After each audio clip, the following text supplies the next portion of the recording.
Всем салют, мы уже считаем дни до начала чемпионата мира по хоккею. Матч открытия запланирован на 10 мая. По нашей давней традиции пора познакомиться с командами поближе. Это первый выпуск про группу А, где будут играть сборная Канады, Чехии, Финляндии, Великобритании, Австрии, Дании, Норвегии и Швейцарии. Давайте же начнем, но перед этим прошу подписаться на наш телеграм-канал, ссылка в описании, там каждый день всякие новости, обсуждения, спонтанные мысли, которые я сразу транслирую в телегу. Обязательно подписывайтесь, добро пожаловать, ну а теперь приятного просмотра. Начинаем с хозяев, сборная Чехии. На прошлом ЧМ чехи с трудом вышли из группы, заняв 4 место, а в плей-офф все было еще менее радужно. В первом раунде Чехия попала на сборную США, которая наоборот просто уничтожила всех своих соперников по группе и планомерно двигалась за титулом. Итог 3-0, легкая победа американцев.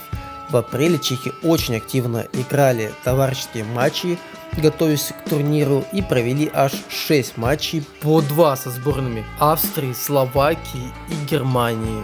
Все завершились в пользу хозяев предстоящего ЧМ. Также в мае перед стартом турнира Чехии предстоит сыграть 3 матча на ежегодном хоккейном турнире, как раньше мы его называли, Еврохоккей Тур, который всегда и был приурочен к подготовке сборных к чемпионату мира. Ностальгия. Тренирует сейчас чехов Радим Рулик, который тренировал сборную с лета прошлого года, после отставки всем нам известного Кари Яланина. Давайте взглянем на примерный состав сборной.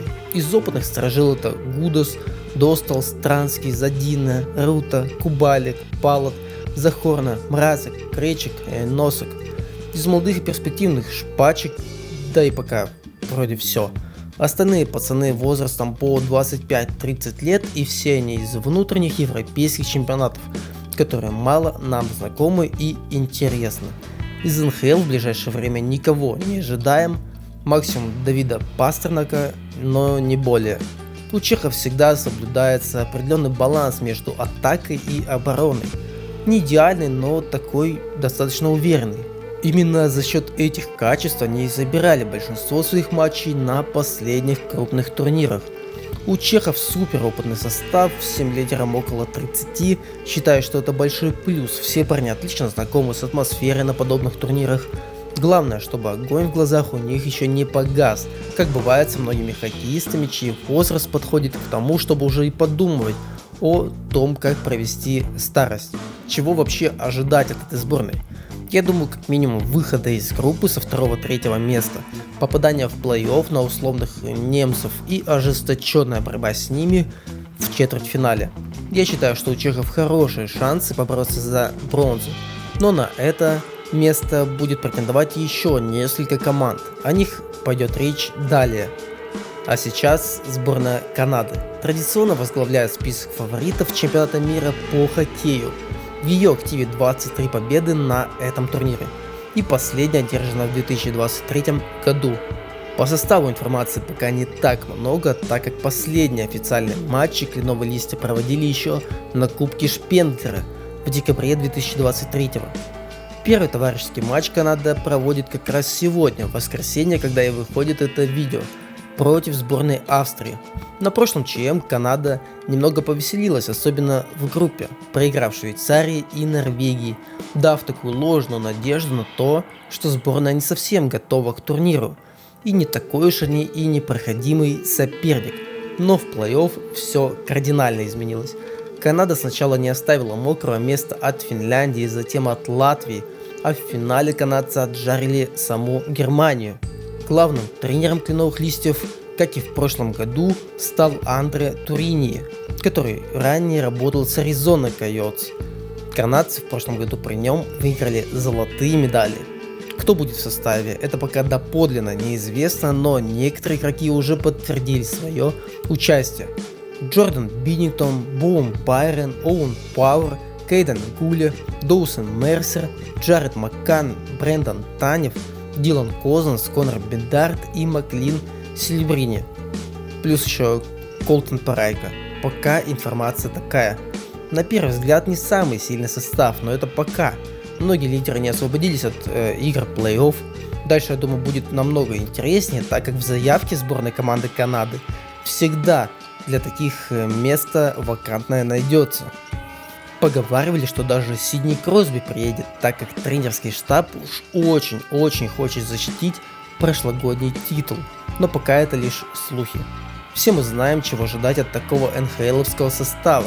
Агрессивной игры, открытости и безудержного веселья. Мне лично всегда приятно наблюдать за хоккеем североамериканских команд. Чего мы ждем от сборной Канады на этом турнире? Первое место в группе, выход на условную сборную Латвии, затем трудный полуфинал с финнами и финал с американцами. Примерно как-то так. А раз уж уже упомянули финнов, давайте пройдемся и по ним. Сборная Финляндии по хоккею выигрывала чемпионат мира 4 раза.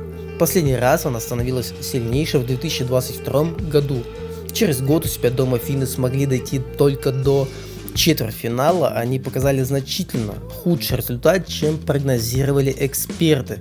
Но нужно учесть, что сборная Финляндии проиграла в плей-офф канадцам, будущим обладателям золотых медалей. Это их хоть как-то, но оправдывает. Недавно финны провели товарищеский матч с чехами, давайте посмотрим на их примерный состав. Из НХЛ здесь всего 3 игрока и не самых звездных. Олли Мята и Пулиярви уже сыграли как раз в этом матче с чехами. А Михал Гранлунд тоже должен подъехать, как говорят СМИ. Понятно, основные действующие лица, главные хоккейные активы сборной Финляндии задействованы в плей-офф. Шансов на то, что они сыграют, можно сказать, нет. Это Микка Рантанен, Себастьян Аха, Лехтонен, Барков Саша, Хейсканен, Тревяйнен. Вообще жесть. Придется выезжать на пацанах из внутреннего первенства страны. Кто-то у нас из интересных. На воротах Харри Сятери, хорошо нам известный по выступлениям в КХЛ. В защите Оливер Каски, которого мы тоже помним по играм за Авангард. Расмус Рисанен. В атаке Оливер Капанен, играющий сейчас за Калпу и подающий большие надежды.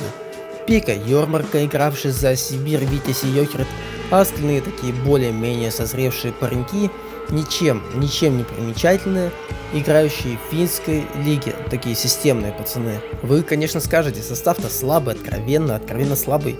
А я вам напомню, что финны постоянно играют именно таким составом, где преобладают малоизвестные широкому зрителю парни из внутренних чемпионатов.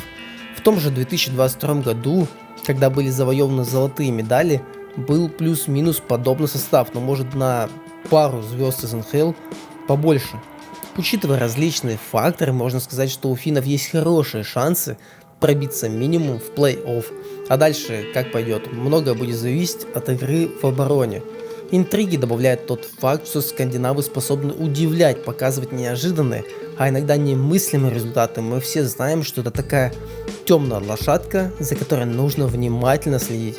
Про остальные сборные, честно, не очень хочется говорить подробно, поэтому очень кратко пробежимся по каждой, дадим свой прогноз, какое место займет команда в группе и кто отправится в плей-офф, а кто на вылет из элиты. Сборная Швейцарии почти 100% займет место в плей-офф либо 3, либо 4. В прошлом году парни вообще заняли 1 место в своей группе, проиграв лишь 1 матч сборной Латвии. Они каждый год выступают достаточно стабильно, и звезд это Ника Хишер и Филипп Курашов. Оба игрока на пике своей формы и могут действительно сделать результат. Плюс, возможно, приедет Роман Йоси, который буквально вчера вылетел из ПО с Нэшвиллом, еще один защитник Йонас Зигенталер и вратарь Акера Смит. Сборная Норвегии. Что можно сказать про этих скандинавских ребят? В прошлом году они всех удивили, обыграв сборную Канады, тем самым обеспечив себе сохранение прописки в элитном дивизионе, но не показали ничего более. В этом году в их составе нет ни одного игрока из НХЛ, и вряд ли они смогут зацепиться за что-то большее, чем 6-7 место в группе. Если у вас прямо сейчас возник вопрос про Матса Цуккарелло, то СМИ уже заявили, что он не сыграет на этом чемпионате мира. Сборная Дании. Довольно стабильные ребята, которые не прыгают выше головы, но обыгрывают тех, кто действительно слабее по уровню. типа Великобритании, Франции и так далее. Кто у них тут есть в составе? Йохим Блихвельд с опытом выступления в НХЛ, хоть не слишком удачным, но это все-таки опыт. То же самое можно сказать и про Патрика Ларсона. Остальные там свои чуваки. Но еще вы должны помнить Оливера Лауритсона, но ему уже 35 лет, вряд ли он что-то вообще покажет. Поэтому мой прогноз 5-6 место для сборной Дании и не выше. Сборная Австрии. От этих парней мы тоже догадываемся, чего ожидать. Никаких звезд, кроме Марка Росси. Хотя по его участию на ЧМ я инфы пока вообще не нашел. Давайте будем считать, что он все-таки будет. Все равно все остальные парни из внутренних чемпионатов, поэтому я думаю, что сборная Австрии потерпит поражение от всех, кроме, наверное, Великобритании, и то это не факт. Так что не ждем ничего от этой сборной, не поднимутся они выше 7 места. Но теперь кульминация нашего видео — сборная Великобритании. На состав я даже смотреть не буду и вам не советую, но за них даже немного хочется поболеть.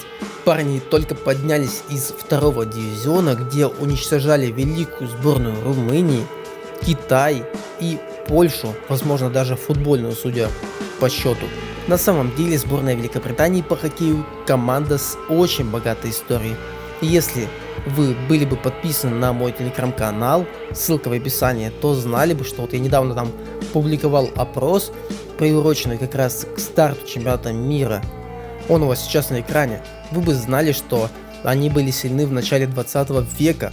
Парни выиграли первый чемпионат Европы в 1910 году, заняли 3-е место на Олимпиаде в 1924 и, главное, стали олимпийскими чемпионами в 1936 году. Ссылка на мой телеграм, еще раз повторюсь, в описании. Обязательно подписывайтесь.